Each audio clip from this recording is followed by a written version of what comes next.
आइए नमस्कार प्रणाम दोस्तों, आप सबके भाई आप सबके बेटा हम भोजपुरी गायक राजकुमार। स्वागत है आप सबके हमारे नए चैनल में जय मां म्यूजिक वर्ल्ड में। हमें चैनल को सब्सक्राइब करके बेल आइकन दबा दी। तो आज हम आप सब आए हैं गोरखपुर से लगभग 45 किलोमीटर दूर पंडित ज्योतिया मंदिर, बड़ी माता मंदिर, बड़की माई मंदिर पे। तो आइए आप सबको दिखाते हैं बड़की माता मंदिर के शुरुआत का गेट और कराते हैं पूरा दर्शन। तो बने रहिए हमारी वीडियो पे। यहाँ पे कार्य चल रहा है, गेट का कार्य चल रहा है, तो आप सबको दर्शन कराते हैं माता रानी का। और बहुत ही प्राचीन मंदिर है।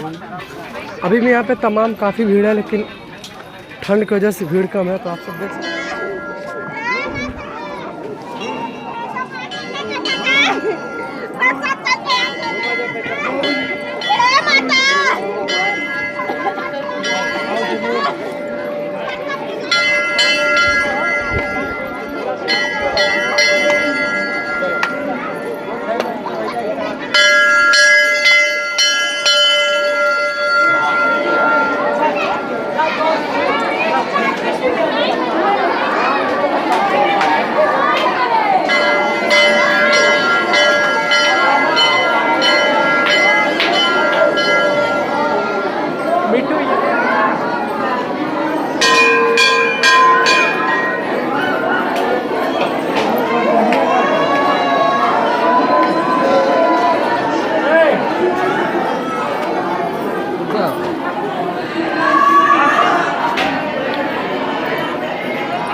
देखिए यहाँ के महाराज जी, आप सबको मिल सकते हैं महाराज जी से।